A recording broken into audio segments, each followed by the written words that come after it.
Radhe Radhe friend. ये blouse हमें सिलना है जिसमें कि बैक साइड में वर्क दे रखा है और इसकी लाइनिंग है। अब हम अस्तर को कटिंग करेंगे। ये हमें 14 इंच की हमें फिटिंग ब्लाउज उतारनी है, तो इसको हम 16 इंच में ले लेंगे। 2 इंच मार्जिंग भाग ले लेंगे। 6 इंच का कंधा, 6 इंच आर्मोल की का ये फिटिंग हमें 38 इंच का ब्लाउज हमें रेडी करना है, तो 9.5 इंच ले लेंगे। 2 इंच मार्जिंग भाग ले लेंगे और ये 1.25 इंच का दाग लगा के इसको गोलाई कर लेंगे। 2.5 इंच का गले का निशान लगा लिया। उसके बाद अपने चॉइस अनुसार जितना हम 9 इंच चाहते हैं, 10 इंच चाहते हैं गला हम ले सकते हैं। नीचे ये मार्जिंग भाग है 1/2 इंच, ये हेमिंग में चला जाता है। 4 इंच टेकिन भाग है, उसके 4 इंच के साइड से ऊपर 5.5 इंच की लंबाई लेंगे टेकिन के लिए, जिसमें 1 इंच आपका कम हो जाता है कमर के पास। ये हमें 38 चेस्ट और 32 कमर में हमें फिटिंग करना है। इस नाप का ब्लाउज है। अब हम गले और अस्तर की कटिंग कर लेंगे।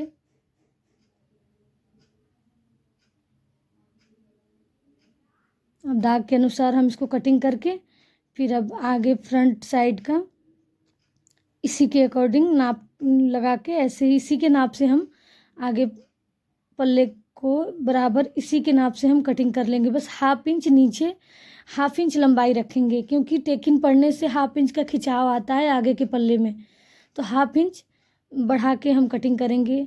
और आगे का गला पीछे से छोटा होता है, वो हम अपने चॉइस अकॉर्डिंग रख लेंगे। आगे हमें छोटा ही चाहिए 5 इंच, 5.5, 6 इंच, तो हमने 5.5 इंच हमने लगा लिया है। उसके हिसाब से ही गला कटिंग करेंगे। तो ये 5.5 इंच का गला हमारा कटिंग हो गया। अब इसी के हिसाब से अब कंधी, आर्मोल, सब गोलाई सारा इसी के फिटिंग के अकॉर्डिंग कटिंग कर लेंगे। ये हमारा आगे पीछे दोनों पल्ला अस्तर का तैयार हो गया कटिंग होके। अब इसमें टेकिन भाग हम लगाएंगे जो कि दोस्त आप देख सकते हैं। ये 4 इंच साइड से 5.5 इंच ये टेकिन भाग है। फिर इधर से भी 3.5 इंच लेके टेकिन लगाने के बहुत सारे तरीके हैं, सब अपने अपने तरीके से लगाते हैं। आप इसको बहुत इजी तरीके से भी आप लगा सकते हो।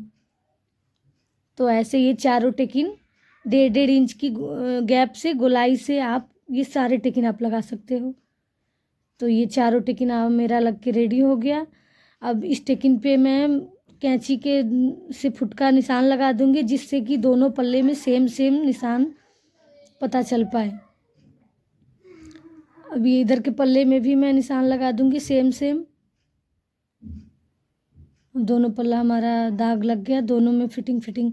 अब ये आगे के पल्ले में आर्मोल में आधे इंच की गहराई से आधा इंच कपड़ा कटिंग करके निकाल दूंगी, जिससे कि फिनिशिंग अच्छी आती है, आगे कपड़े में झोल नहीं आती है। ये हमारा बाजू है। बाजू में 8 इंच की चाहिए, 9 इंच मैंने लिया है और 2.5 इंच नीचे से घटा के उसको गोलाई शेप कर दिया है। मोहरी में 6 इंच की चाहिए। 1.5-2 इंच मार्जिंग भाग ले लिया। थोड़ा सा जॉइंट लगेगा, कोई दिक्कत नहीं है, आप उसमें आराम से जोड़ के अपने नाप का बना सकते हो। ये 9 इंच की लंबाई है, 8 इंच मुझे फिटिंग उतारनी है इसको। ये मेरा बाजू कटिंग हो गया। इसमें थोड़े से कपड़े जोड़ लगेंगे अस्तर, वो अंदर आपकी स्टिचिंग सिलाई के अंदर वो मार्जिंग भाग में चले जाएगी, उससे कोई दिक्कत नहीं है। अब ये लाइनिंग को ये ब्लाउज के कपड़े पे रख के कटिंग करेंगे। अब ये बीचों बीच कढ़ाई को बराबर तरीके से पकड़ के अब लाइनिंग इसके ऊपर रख के उसी के नाप से हम आधा इंच ब्लाउज के कपड़े को आधा इंच बढ़ा के रखेंगे। बाद बाकी सब कुछ फिटिंग ही कटिंग करेंगे। सेम एकदम ब्लाउज के हिसाब से ही फिटिंग कटिंग करेंगे। बस नीचे की साइड 1/2 इंच लंबाई रहेगी। बैक साइड कटिंग हो गया। अब ये फ्रंट साइड वैसे ही जैसे लाइनिंग को उस पर बिछा के रख लेंगे और सेम नीचे से 1/2 इंच लंबाई रखेंगे। बाद बाकी सब कुछ इसी के अकॉर्डिंग सेम फिटिंग कटिंग कर लेंगे।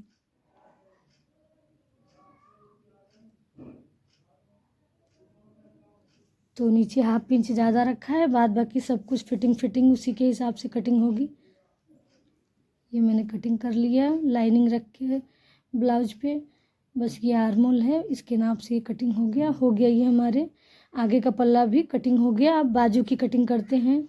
दोनों बाजू के वर्क को सेम सामने सेंटर में मिला के बाजू के अस्तर को उस पे रख के और कटिंग कर लेंगे।